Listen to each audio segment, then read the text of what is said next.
All right, my name is Richard C. Wilson. I'm the founder of the Family Office Club. We got started in 2007.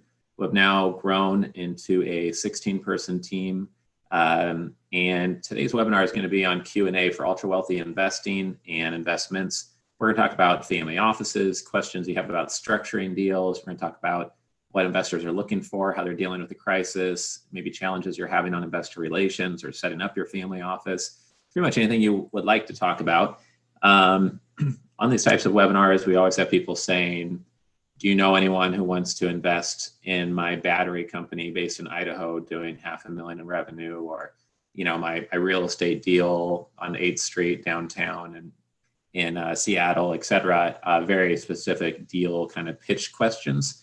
I'll try to answer those in a way that's categorical for people of related areas so that other people on the webinar benefit from answering those as I can. But as you can, it's best to ask questions that others can benefit from hearing the answers to, obviously, to some degree.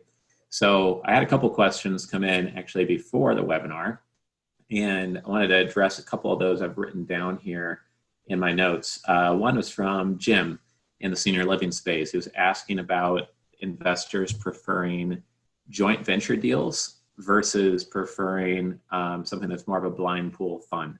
And this is a pretty clear answer. In my mind, if you're established enough, you should offer direct investments and a fund, because my experience is that 60 to 80% of ultra wealthy single family offices prefer to go direct into deals, but some prefer a fund when it comes to senior living or real estate. Most family offices do invest in some funds, but they get some of those from their private banker or a banking wealth management platform. So within the investments where they're going to go direct to something and source something themselves, they typically feel more comfortable going direct. For institutional investors, the 80-20 is flipped the other way. Most of them want to invest in a fund, and it might be highly appealing that after conducting due diligence on your fund, you might give them co-investment rights that gets them access to deals at a lower fee schedule and adds a bit more transparency so they can double down in areas where they want more exposure quickly. But I would have both if you could. If you're not sure, I would offer the direct investment model and not offer the fund model until you've grown large enough to offer both. It's basically what I've been seeing out there. Another question here about what we've been doing at the Family Office Club during the lockdown quarantine time. We've done many things to become a virtual digital investor club. So we have recorded dozens and dozens of investor mandates just this week. We've actually we're recording 25 different investor mandates just this week. So every day we're recording multiple mandates. And what that means is a 5 to 7 minute video saying exactly what the investor wants to invest in, what the scope of their deal flow is, what regions they like, where they're based. And then, they give one piece of advice as well on that short 5 to 7 minute interview.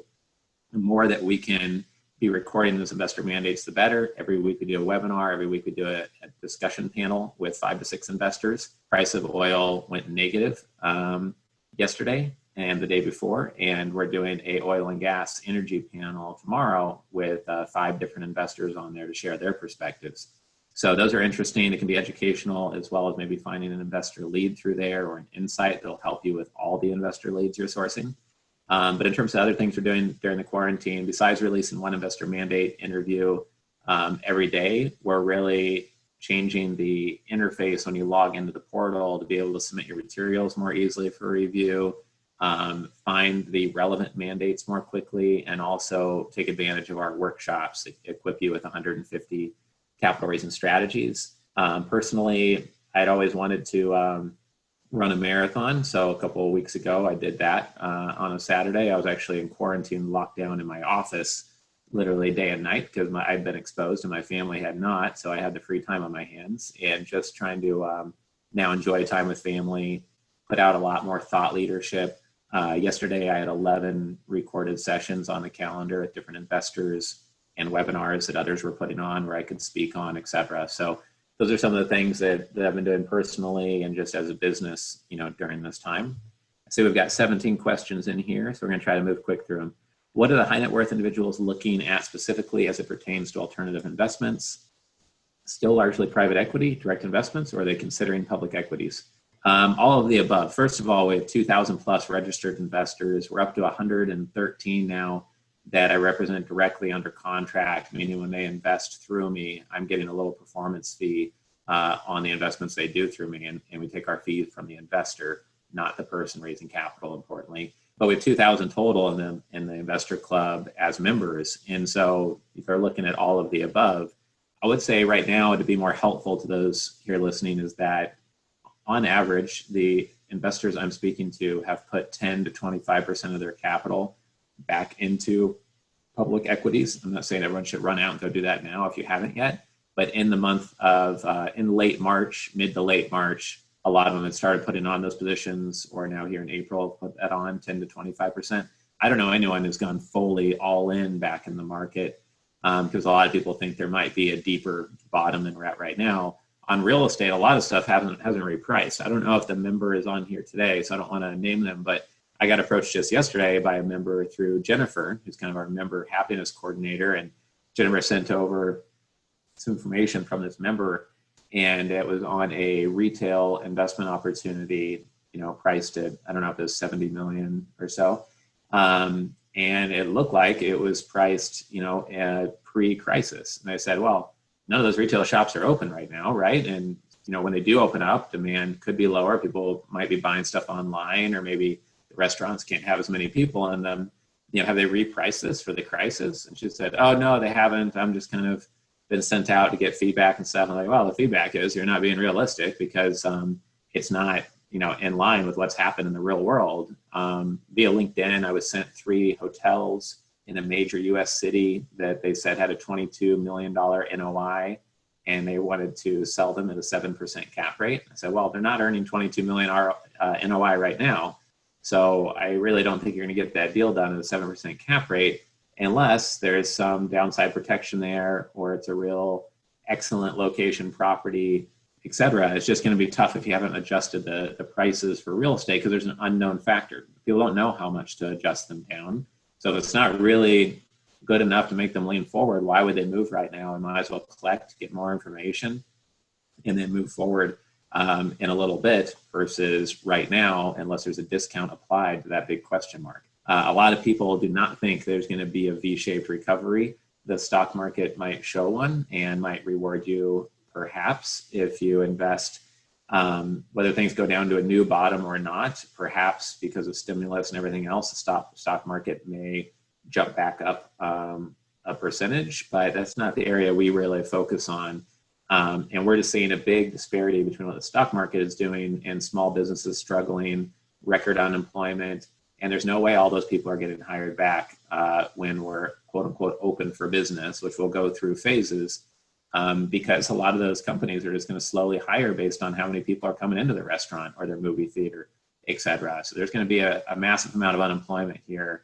And I think we're in for, the worst maybe, yet to come economically with the results of all this stuff.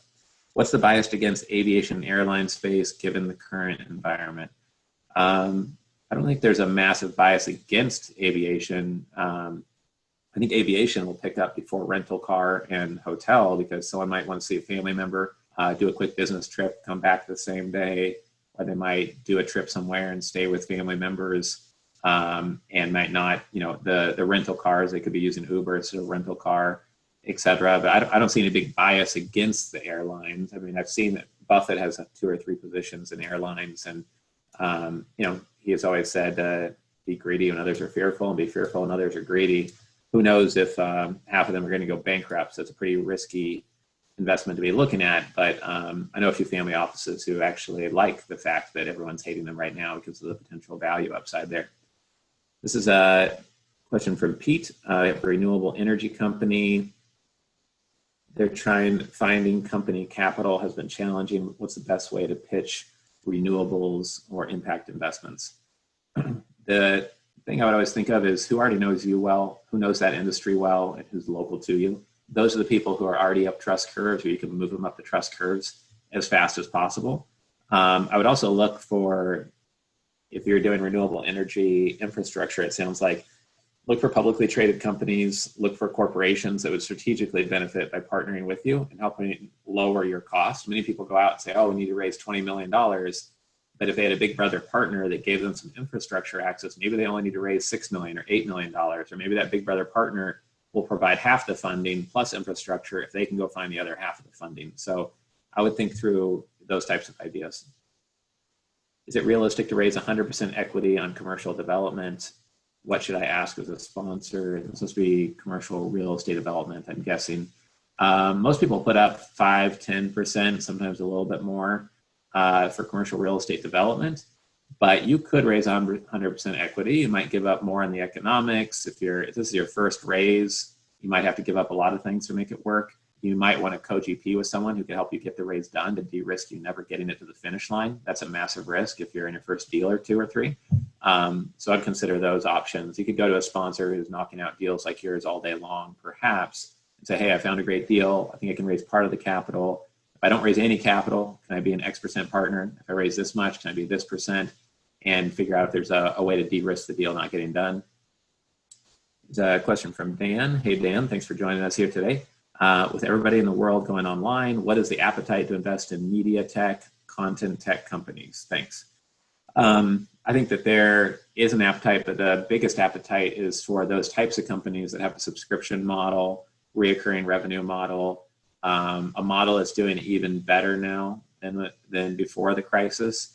I just have a thesis that they're going to start naming these viruses like they do hurricanes each season and say, oh, we got, virus XYZ coming out of the Philippines. We've got this other virus coming out of Brazil, and you're going to see a tracking map like you see on a hurricane, and they're going to name these things. And people, it's not going to be the last time we go on lockdown. Politicians will want to be the hero by, locking down their whole state early and waving that flag to help them get reelected and protecting people from getting sick, I think. So companies that not only are surviving but growing during this time, which Inc. magazine says is only 1.5% of all companies, are things I think are going to get the most attention from investors. But I don't think they have anything against media tech or content tech.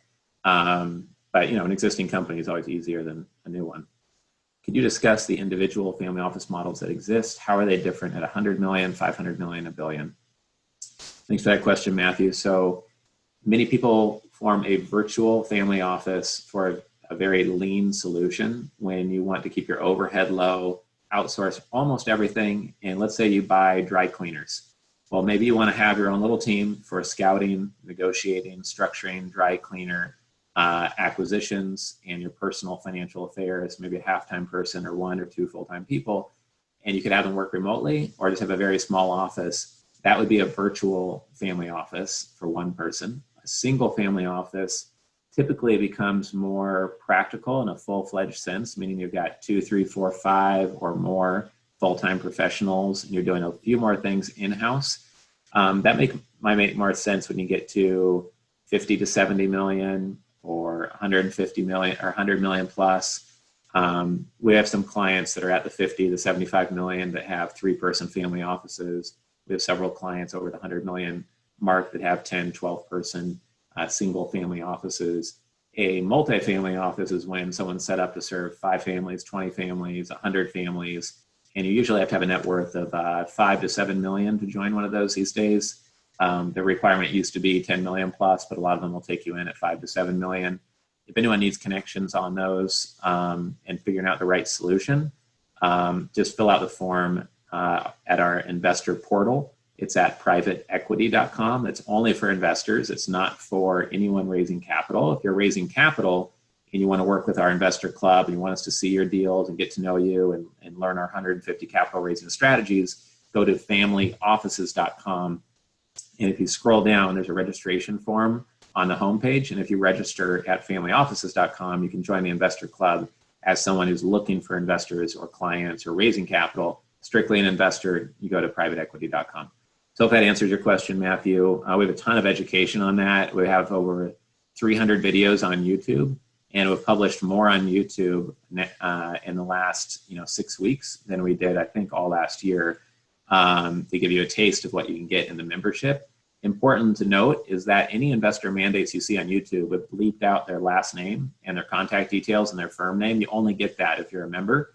If you see discussion panels on YouTube, you're only getting the first 10, 12 minutes. Then we cut it off. The rest we give to members within the membership portal. So those are some of the benefits of joining the membership. what kind of recovery are high net worth investors projecting once lockdowns are lifted? I've seen three now: V-shaped, W-shaped, and possibly U-shaped, with a fall 2020 recovering. I think that it's definitely not going to be a V-shape, and I don't know any investors who think, oh yeah, let's just hire back all 22 million people immediately, even though no one over 60 years old can really go out in public without a vaccine. And even if you get antibody tested, which I am today at 4:30 p.m., even if you get that, 130 people in South Korea supposedly got reinfected after being sick. I don't know if that's Russia, China, planted news that was not real, as one way to describe it. Or if they're going to find that you can get reinfected. But a lot of people that are at risk are not going to rush right back out to restaurants and theaters and not want to even go back into an office environment. So I am very confident that we're not going to have a V-shaped recovery, as sad as that is. Would love if that happened. I don't know the logic between W-shaped versus connecting three W's to each other and we just have volatility, but I think it's going to be rough until there's a vaccine out, or until we get very clear, guidance on whether the antibodies actually mean anything and you can get reinfected or not. I think is one stage of improvement, but I think it's going to be a rough time, to be honest. But we're taking more actions now with content, with investor work, with onboarding new investors than we have during any other period within our company. And now there's more opportunities being created now. I mentioned on our last webinar, so I won't go into too much detail, but there's a company that shut down 2 years ago, and I wanted to acquire their assets and their company formulas, et cetera. And they didn't respond. Well, now I'm reaching out again because maybe they like cash more now than they did and would appreciate the money. We're also reaching out to a company that their product was just bumping along, had amazing reviews online. I've known them for 6 years. And we contacted them. They replied and they said, hey, we have other good uses for the money, and this is kind of a side orphan product for us. And it's doing $500,000 a year in revenue. We'd probably sell it to you. I mean, what would you guys want to buy it at? So we're doing due diligence on that for a holding of a company that I invested in twice now. So it doesn't have to be distressed. You could be investing in something that's doing better than ever, and you're helping them go faster. You could be buying assets from someone who, I know my brother was working on a deal where someone had closed the doors and someone else said, no, don't close your doors. We want to buy your company. And the person got money and they weren't going to get anything. In other cases, you could be a lifeline. It could be the difference of employees getting laid off, or a company going to zero, or somebody's life work getting destroyed. And maybe they had 100% and now they're only going to be 50-50 owners, but they were going to be 0% owners. So I think all those things need to be kept in mind, because people have a real vulture type mentality, especially in the media, about what investors do during a time like this. But they do what's logical, which is try to make the market more efficient and, address the risks that they're taking. What are you doing to capitalize on spiking gold prices to deal with the market turmoil? Personally, we're not doing anything in gold. I'm not really an expert on precious metals. I've never spent a ton of time on that. I actually have some shares in a gold bullion vault company that stores gold for ultra wealthy families, because we helped them out 3 or 4 years ago and getting some exposure in the family office club. And they have a pretty large operation, but I'm not working in that area day to day, and we don't advise clients on that. I do know that there's some precious metals that some investors take positions in before a situation like this, because some of them spike up every time that the market goes down, it seems, or it's likely to go up. But it's too late to be trying to do that at this point. Have you noticed a slowdown in deal flow and processing by family offices? No slowdown in deal flow. I think deal flow is up. I think it's up 25 to 33%. We're looking at a couple of deals right now where the person doesn't need the capital. They're doing well, but they think there's going to be a distressed opportunity or two. So they're shoring up their capital base. We're looking at one right now that was doing great before the virus hit. Now they're shut down. They're okay as long as things half open up in the next month or two and they can start seeing patients again. Then they'll be okay. But they would feel better having more capital secured now, because they want to keep expanding, and they'd rather be ahead of that game than scrambling when they need the capital to open their next few locations. That same group has also identified a peer that's struggling, and they might be able to acquire them on a distress basis. I would say not only is deal flow coming at us faster, we're requesting more of it. So we sent out an email asking for deal flow teasers, and we got about 250 responses. I've gone through those, and there's about 17 that look like a potential match. for some of our clients. The others we can still keep in mind, of course, if there's a match. And just looking through those, trying to create opportunities for our investors to help them in taking actions. And I feel like March was really a twilight zone period for investors, really not knowing what's going on, a lot of fear and just protecting their portfolio. A lot of people going to cash. We never talk about the stock market, but luckily on the 28th of February, I said on our podcast, hey, I'm going to cash. Who else is going to cash? And one person emailed me saying, oh yeah, we're going to cash. And no one else bothered to email me or didn't agree with it. But now in March, there's a lot of fear. And now in April, I feel like people are adjusting and getting their game plan in place. So maybe they'll put a little bit back in the market, but they're not planning to put much more in until they see if there's a new bottom. And that means they're sitting on more cash than they usually are. Also, every sophisticated investor I know was sitting on cash going into this. They all knew we were 11, 12 years into a cycle. So why would you be 100% allocated? Almost everyone was sitting on cash already. That's the good news about this. And so I think investors are trying to figure out what are their strengths? What are the things which they're excellent at? Where have they made a lot of their money? What do they trust in? What's doing well in this environment? Where can they invest in something distressed that's in an area where they understand or could add strategic value to? And because of all that, I think deal flow is up. And I think investors are getting their ducks in a row to take some actions. And like me, they're hoping to take 2 to 4 actions on investing in deals and getting big things done during this time. So I think that's really important to note. We're a small RIA that is trying to change our methodology to be a catalyst for new business. Any thoughts? Zandy, if you can just follow up and just clarify a little bit more about changing your methodology to be a catalyst for new business. I'd be happy to comment on that, but I would mention that we have 5 different 5.5-hour long workshops where I talk just as fast as I am now, and I cover 35 strategies at each of those 5 workshops that would all help you grow your RIA. A lot of people come to the Family Office Club to grow their investment firm that's raising capital in a traditional sense for a private equity project or an operating business. But if you have an RIA or wealth advisory business, you can use all those strategies to attract clients directly to you. And you can see what we're doing in real time to attract investors to the Family Office Club, attract investors to our privateequity.com investor portal. You can see that we don't just say advice to fill up time on a webinar, that we believe in it because we tell people to niche focus. And we have a sleeve of our investor division focused on dentists and doctors called Doctors Family Office. You can see that at doctorsfamilyoffice.com. We're just rolling that out in beta right now. So plenty of ideas for you, Zandy, within the membership. If you want to register, on our website, there's a ton of help we could provide you there. Perceived appetite to invest in a sports franchise. Well, right now, very little because you can't go to see sports. So, what's going to be the runway for launching such a thing? If you have syndication rights in place and there's subscribers and there's a way to make it work and bootstrap it, then perhaps there could be an interest. But until people can go to sporting events, unless you have a very strong online viewership model, I think it would be very challenging. But in terms of people getting their plans together in April for investing in May and June through the crisis, or in this example with the sports franchise, it doesn't mean you just don't try. Like, oh, okay, well, sorry, honey, I'm just going to stay at home and, watch Netflix and enjoy some Tiger King if you can possibly enjoy such a thing. Because I can't, Richard said, I can't, get much done in my capital raise. That's not the point at all. The point is, I wouldn't expect a whole bunch of wire transfers to come in 6 weeks after you start, talking to investors about that.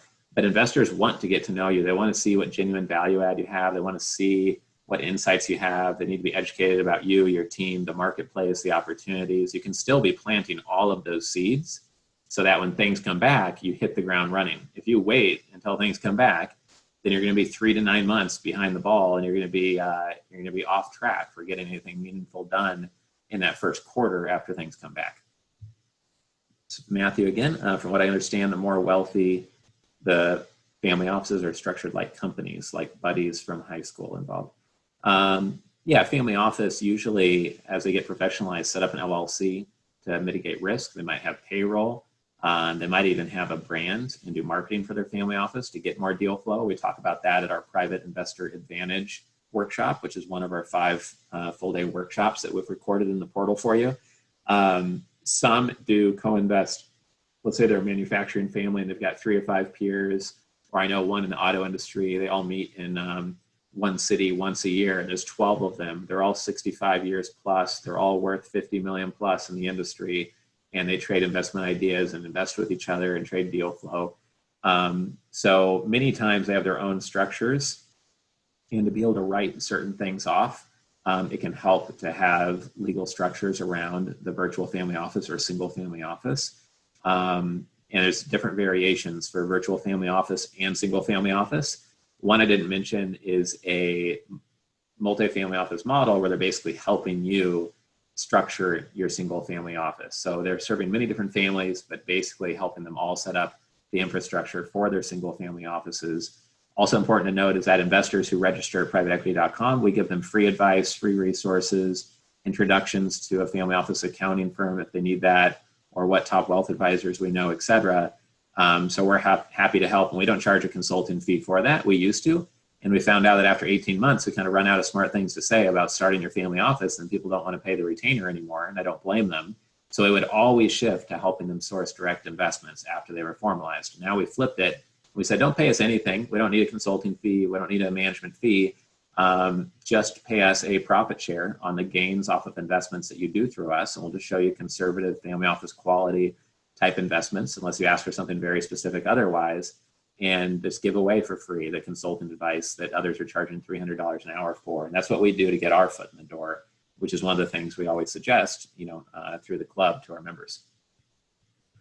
I'm seeking $5 million checks from multiple families for an opportunity zone opportunity. I don't have relationships with family offices. Any advice on how to find the right family offices to raise capital? I'm biased, but number one piece of advice, for $300 a month or $1,500 a year, you can get 100 times more advice than I could possibly say in a 2-minute answer here by becoming a member of the Family Office Club. And I genuinely think it would massively help you if you're not a member yet. Other piece of advice is I am on the board of a real estate development firm. They're at $250 million in assets, and they have 3 investors. They didn't know what a family office was when they came and got involved with the Family Office Club. They learned about it. They went straight to the top, going for large investors.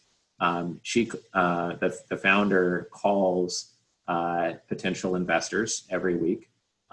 They participate in a few relevant events per year, usually just 4 to 6 events per year. And they do outreach locally within their community, and they set up custom terms for investors to appreciate, their requests. But that's one example of someone who's gotten it done in a big way with big investors. My other advice is to listen to our webinar that we did on the 7 ways to leverage our investor club to raise capital. I think all 7 of those ways would be relevant to your question here. And honestly, our whole collection of thought leadership and what's inside the member portal is to help people with investor relations, raising capital, getting better quality deal flow. So it's hard to answer in a sentence or 2, but some of the things that help people is doing what others are not doing, using direct mail, using text message, using video to introduce yourself, introduce your ideas, be concise when everyone else is being long-winded, respect their time, follow up consistently, focus enough, have a CRM, be systematic, make sure you're positioned well against the competition, what your investors are looking for, plus your own strengths and weaknesses. So you stand for something really unique and dominate a sandbox, use choke points. There's 100 different ideas to help you with that we don't have time to cover right here. What's the percentage of preference for family offices for direct deals for non-real estate seed investments? There's no one percentage, Julie. I like to structure gross revenue royalty deals. We've done 5 of them. We're negotiating the 6th one now, where we invest, we get a gross revenue royalty off the top line revenue. Once we get all the money back, plus X%, then our equity stake or equity warrant goes down. Other people like to do venture debt and get a 10% note and get a few percentage equity points in a company. Other people like to do convertible notes. Others like to do just a straight equity investment. And some investors who are worth 50 million or more might prefer control if it's in the industry where they made their money, or if they're just the family that likes control. Other families that are worth less than 15 million are much more likely to want to be passive investors. Again, if it's the area that they know real well, they might want control, or at least veto control at some level. But I hope that helps a little bit with guidance. I do think, based on that question, Julie, that investors do like income, and knowing they're getting at least their money back off the table is highly appreciated and usually not offered to them. People usually offer, hey, do you want to invest in my company that's a year or two old? And you could have 20% equity, but then they could get diluted. They could see no profits for 5 years to come. Investors just got their 100% of their principal off the table, and then maybe had their position reduced a bit after that point. I think it's appreciated by many investors out there. What are you seeing in terms of ultra wealthy family offices, in terms of real estate deals, developer and micro apartments, urban core is naturally affordable? I think the people that have more affordable options right now are going to be helped by the fact that some people were saving up to buy their first house or their next house or to refinance their house. And people are going to be more conservative for a while now. Everything was going so well for so long in the economy. Now, a lot of people have kind of been gut punched, have been laid off. The value in their companies have been eroded. And because of that, they might say, you know what, let's not take our life savings to buy that house or our emergency cash to buy that house. Let's sit on our emergency cash, because who knows if we're going to get laid off, or who knows if our business is going to get wiped out on a deeper level, or our clients, suddenly stop paying because they lost their jobs, et cetera. So I think that the urban core, more affordable type deals could be good, because people will always want to be close to work. At the same time, I see articles about people talking about rural location properties and people wanting to get out of the city. There'll always be a percentage that are going to want to be in the city, in most cities. And then there's going to be a percentage that react to this and say, well, I don't want to be cooped up in this little apartment if this happens again. Let's go buy a house in the country. We're working virtually anyways, so why pay these expensive prices? So I see both sides. Obviously, if you're doing a downtown apartment that was premium priced, it'd be a lot harder than something that's naturally affordable. In terms of what I'm seeing in terms of real estate deals, I'm seeing that those that don't adjust their valuation or their risk profile for investors are not getting much deal flow, not getting many deals completed, and not getting a lot of responses, because investors say, well, until this thing figures itself out, why would I allocate now? I can allocate at quote unquote market or 2019 type market prices anywhere I want to. That's essentially a premium because the market has gone down. And I saw so many social media posts of people saying like, oh yeah, look at real estate. We didn't dive 30% today when the stock market went down. And it's like, well, all those families that felt that, maybe they think, well, the real estate is down a certain percentage. Who knows if it should be down 5% or 20% or 10%. But a lot of those investors think it just hasn't corrected itself to be reflected in the real estate. And so everyone's hoping for a relatively quick recovery here. So maybe the real markdown is not big, but there's an unknown question mark there. So I think that it has to be reflected. And some people are offering a rebate to investors who invest, and they give them 3 to 5% of their money back. Some are giving them more of an income structure, a royalty structure, et cetera. What percentage of family offices have been looking into co-investments? Among those, how are they sourcing these co-investments? They source them from each other a lot of the times when they do co-investing, from their peers. They get involved into investor clubs as part of the value, Richard, of being in the family office club. We haven't paid a single investor to do the 45 investor mandate interviews we've done in the last 20 days. And I recorded, I think close to a dozen of those this week already. I'm not paying them to do those interviews. They want to get deal flow. And so they look to their peers, investor clubs, different associations they're part of. They don't think of a co-investment typically as coming from a private equity or VC fund. They see that as a direct investment or a fund investment. I don't think they would call that a co-investment, but a lot of them do invest through independent sponsors. So they have transparency deal by deal versus a blind pool fund. What level of interest is there in a startup that has a patent and process from proven technology executives? Could be a game changer. So James, that's a good question, because there's probably other startups here that have technology or IP, and raising capital for any startup in any time is usually very challenging. Some people, are in the right time, right place, and it takes off. But almost everyone has a challenge with raising capital for such a thing. One of the keys is to have an excellent team.com board. If you want to schedule a phone call, you can email there as well and schedule a phone call, or you can call in to our company at 305-503-9077. If you've enjoyed this webinar, as I've mentioned 3 or 4 times, you're probably going to enjoy our full day workshops and the other content within the club. So I'm hoping to see many of you in there. and just keep on logging in maybe twice a week to see the new panels being posted, the new investor mandates being posted.